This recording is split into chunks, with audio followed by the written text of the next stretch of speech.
Okay, so I'm back. Just one little note, page 289.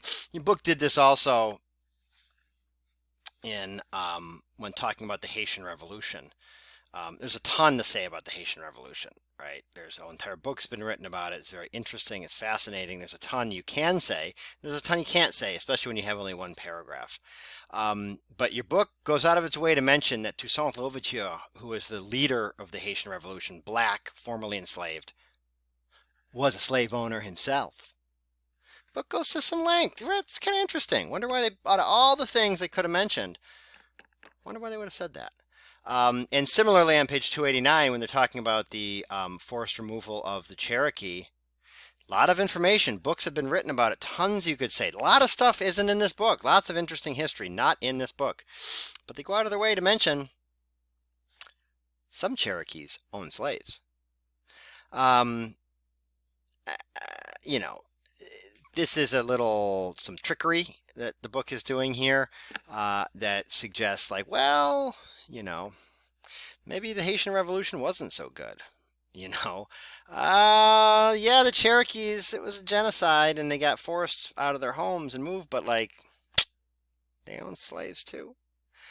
So maybe, anyway, I mean, this is not necessarily stuff we need to busy ourselves with too much, but, history is not just like, yeah, facts and logic. It's not just facts and logic, it's a narrative. You have to have narrative. And how you tell the story of those facts and how you employ logic when telling that story is important.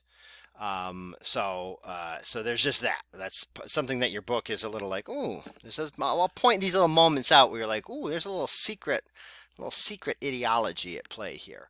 Um, okay, he is not throwing away his shot. He is not throwing away his shot. I just put this slide up here. This is supposed to be a sketch of Andrew Jackson. He looks, I mean, he looks a little dark. In the book also he has a kind of dark skin and it says something, oh, his racial ambiguity. Andrew Jackson was not black, right? There's just not, let's just dispel any rumors there. He was Irish. Both his parents were from Ireland. And it's interesting that one would see whether in this cart this also that's not how close you like it's not there's a lot of inaccuracies happening here, right? It's a duel doesn't work like that. That's not 10, that's like 10 baby paces. um but the idea that like in your book again does not say anything beyond like, oh, something about his racial ambiguity in one of these cartoons, of him holding the Native American children, 292. Um, they would have made his skin dark like that because he's Irish, and it's telling that like in the 1830s, the Irish are kind of not considered white. They're they're if you don't know anyone who's Irish, you ever seen an Irish person, they're really white. They're like famously like light skinned. But the racial logic of the 1830s largely inherited from the English, who remember like their first foray into conquering, colonizing, and killing is Ireland, and they are brutal. So the United States inherits a lot of the anti-Irish bias, and one of the ways that the Irish are discriminated against in the 1830s is by saying like, well, maybe they're not white. Not throwing away his shot. And he doesn't, man. I mean, you're not. That's not a shot that's being thrown away. That's going to do some damage. Okay, three moments in Andrew Jackson's presidency, part two.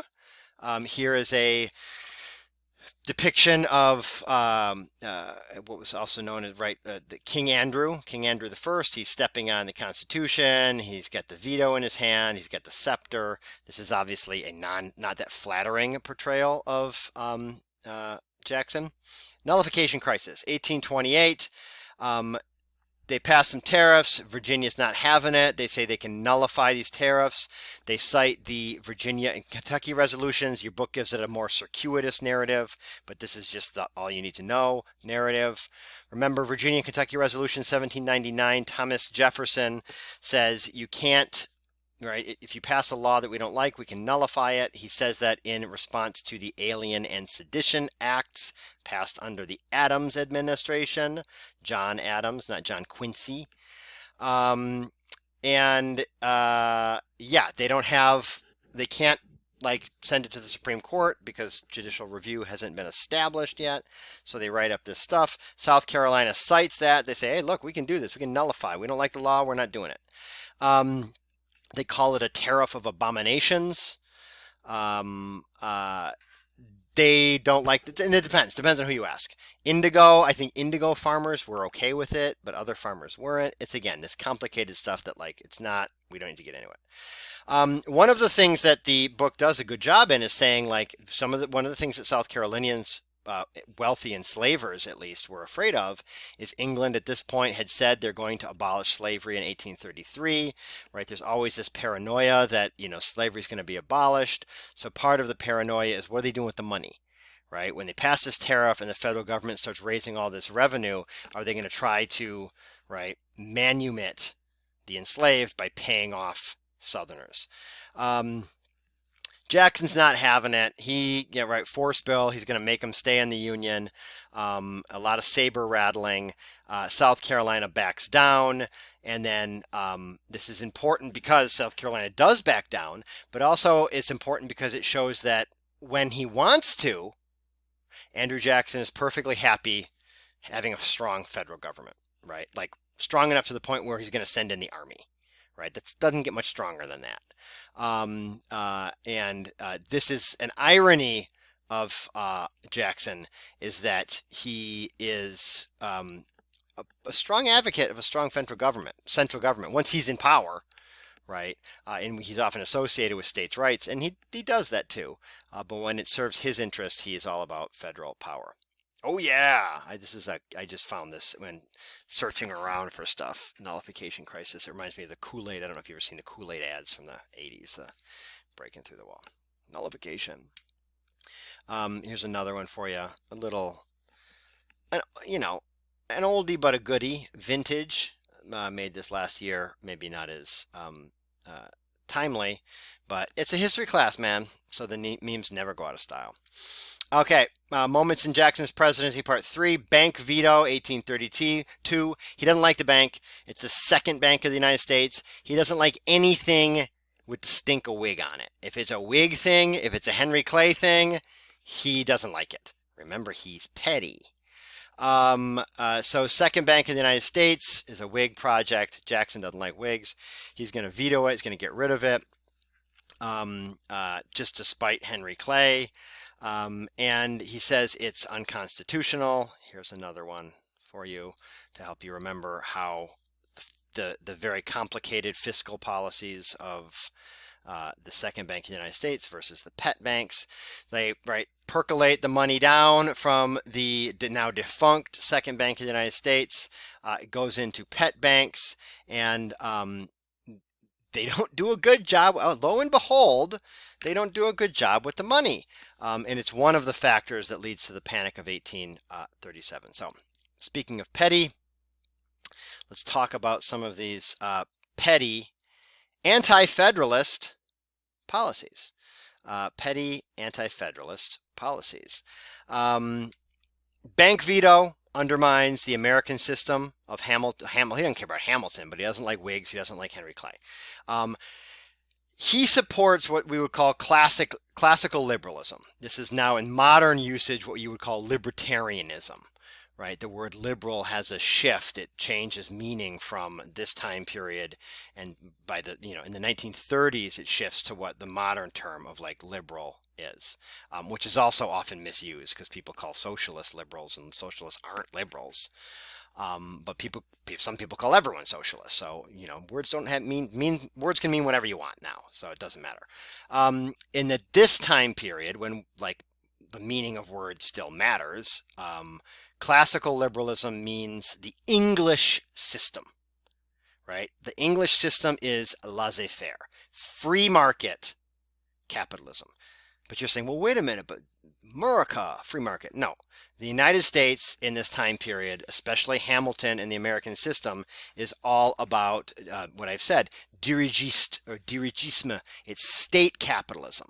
So it's the government, all of the funding of roads and the Commonwealth system. The United States government is very much involved in the economy. They're involved in stimulating here, tariffing there, taxing over here, supporting nascent industries, all of this stuff. That's not free market. That's the government like getting way involved in your economy. It's still capitalism, but it's state capitalism, right? It's the state kind of directing the ship. That's the American system. The English system is laissez-faire. So Jackson, because he's a states' rights guy, small government, he's all about classical liberalism, like free markets, whatever, right? We don't need a big this is part of the reason he doesn't like a big government, right? We don't need the big government, meddling in what people want to do. Just let the market play out. He also, the Taney Court undermines first the Marshall Court because they petty anti-federalists. Charles River Bridge versus Warren Bridge. A guy builds a bridge. It's a private bridge. It's a toll bridge, so you got to pay money to go over it. And then Massachusetts just says, we're going to build another one. We're going to build one like right next door, and it's going to be cheaper. They sue. They say this is effectively the state coming in and like messing with my private property, right? And there's precedent for this. Dartmouth decision, Dartmouth v. Woodward under the Marshall Court, 1807 or 6 or whatever, says that New Hampshire can't come in and make a private institution, Dartmouth College, into a state institution. So here's a very similar decision, and the Taney Court says, yeah, you can, and kind of pushes back against the contract clause, or at least John Marshall's reading of the contract clause of in the Article 1, Section 10. Let me get out of here. I don't know if you can see this or not, but my efflux or flux, I think people call it. Flux is how it's supposed to be pronounced, but it's F.lux. So I don't know how you pronounce that as flux. F.lux. That's efflux. Anyway, it just came on, so I don't know if you can see that or not, but I don't want you to have an amber kind of viewing experience. Okay, so we're back. Also, the Taney Court undermines the Constitution. Why not? Who cares? Briscoe versus the Bank of Kentucky is the Bank of Kentucky wants to like issue their own currency. Constitution says you can't do that. Who cares? Like, who cares? Just do it anyway.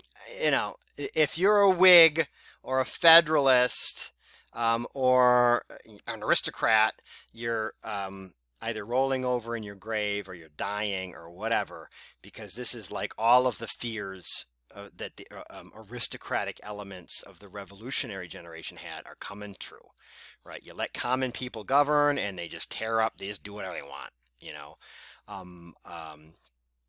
famously, in Andrew Jackson's inauguration, people came from all over the country. Like it was like he had to escape out of a window because all of these people were there. It's a big party. It was like a big, woo! Like, so if you're a Federalist, it's like, pearl clutching and all that kind of stuff. Most of the people went there to try to get jobs, right? Because of the spoil system, which I'll talk about in a second. So here's some extra stuff I'm going to throw in here at the end.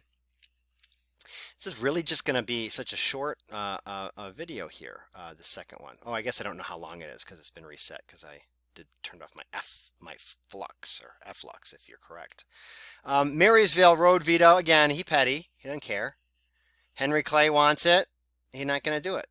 The Marysville Road is a road. Henry Clay wants money for it. Remember, Whigs are all about internal improvements. American system. Jackson says, yeah, the road is kind of like all in Kentucky. It's not really not in Kentucky. So the federal government is in charge of interstate commerce, not intra-state commerce. Sorry, Henry Clay. Go start a GoFundMe. Strong executive keeps sectional tensions in check. This is very important because with the force bill, what he does to South Carolina puts, like, if you got some kind of like highfalutin ideas about like pushing back against the federal government, you're not doing it with Andrew Jackson. And he keeps that sectional tension in check. What we're going to see after Jackson or after Van Buren, there's a period where there's a bunch of very weak executives, weak presidents, and Congress becomes more and more powerful. As Congress becomes more and more powerful, sectional tensions get more and more and more amped up. primarily debates about the extension of slavery until Abraham Lincoln is the next strong executive we get. And who's going to act a fool again? It's going to be South Carolina, and we're going to have a civil war. But not in this time period.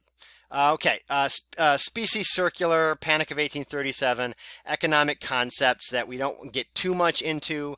Again, it's always land speculation when one of these panics. It's like in Patterns of Civilization or freshman history. It's always like so and so increased trade. Like if you don't know the answer and you didn't study and you have a question about like King Azana or like Mansa Musa or something, you're like, oh, they increased trade.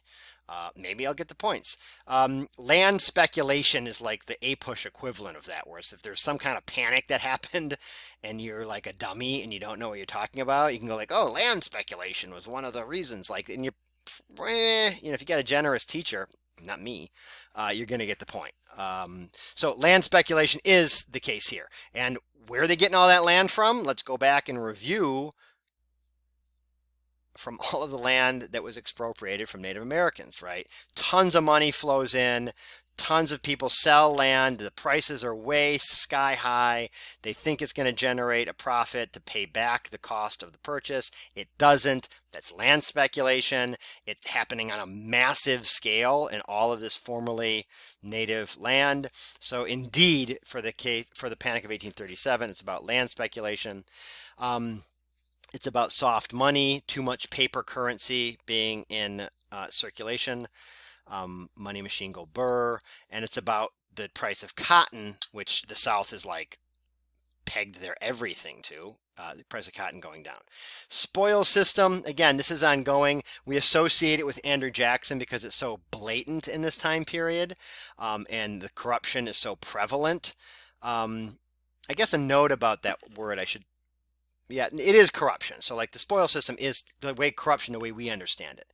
But if we're talking about the revolutionary generation, really all the way up into here. So like if I go back here, if I go back a slide, I think I have a little note to myself that I forgot to bring up. Yes, a hydra of corruption. So Andrew Jackson thought the central bank was a hydra of corruption. That doesn't necessarily mean that like people are like handing envelopes of money to other people, right? Like when we think of corruption now, that's what we think of, like corrupt officials taking bribes or something.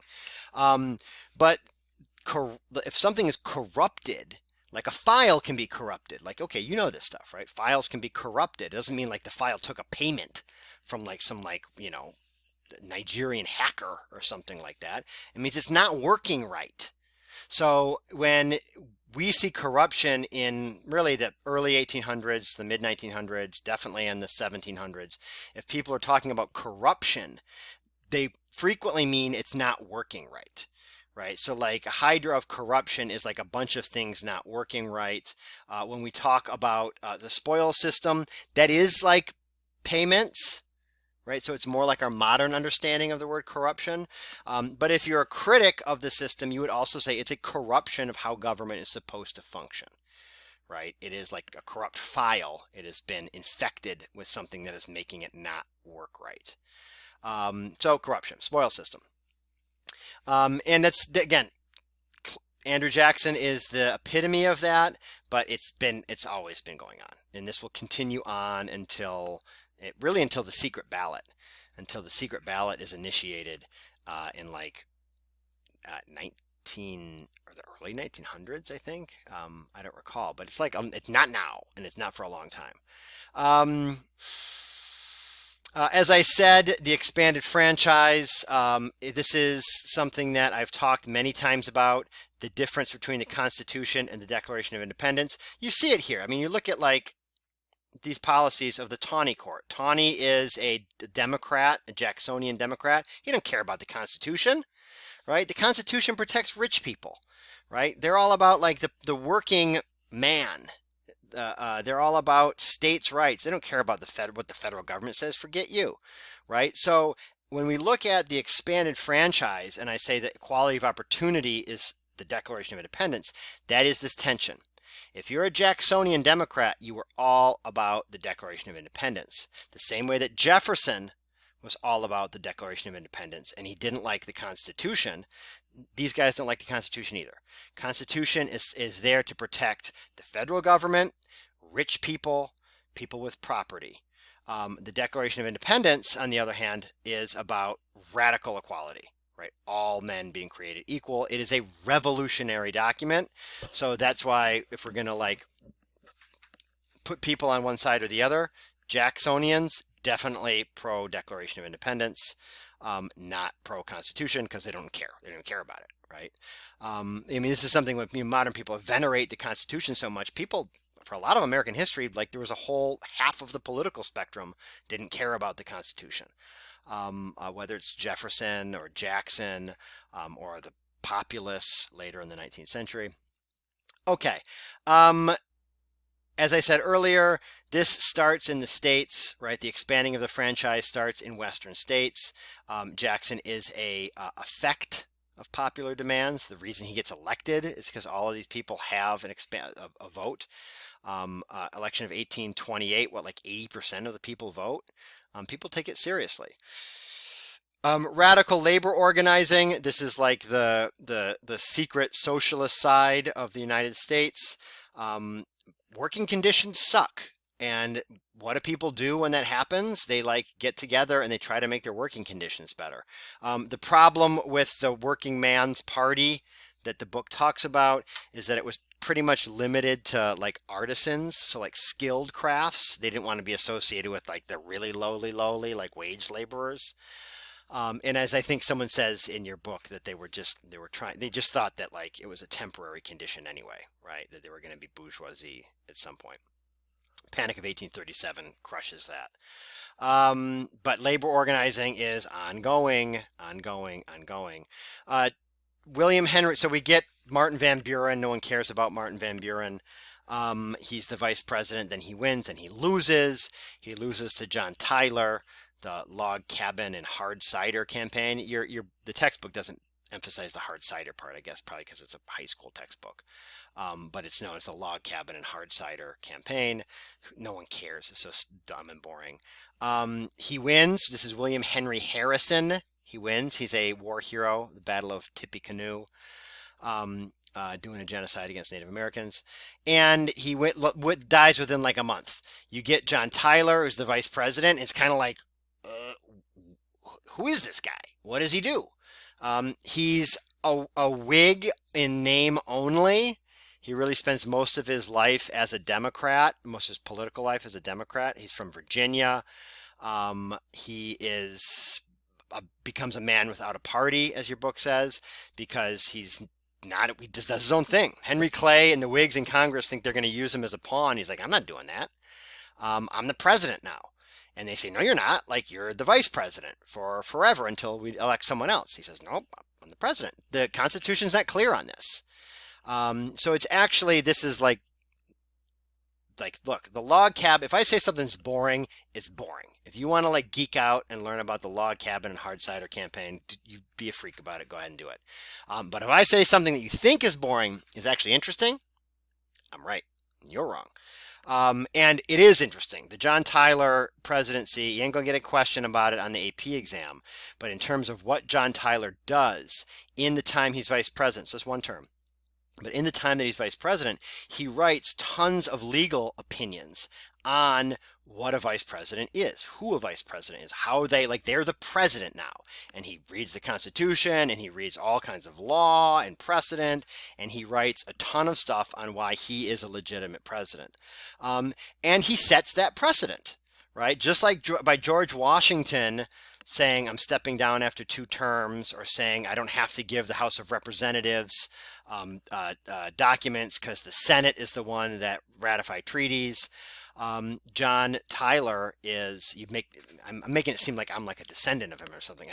That's not about that. It's just that in terms of like American like history, he's a very important president that doesn't get much credit. No one cares about Martin Van Buren. But John Tyler, by claiming that no, when the president dies, the vice president becomes president. That's a big deal. But that's all I'm going to say about John Tyler. And that's all I'm going to say about Andrew Jackson. I will have a little brief in-class lecture slash exercise about the Missouri Compromise. Was it a compromise or was it an appeasement? How is it different if we use different language? But that'll be when we see each other. Until then, get a good night's sleep.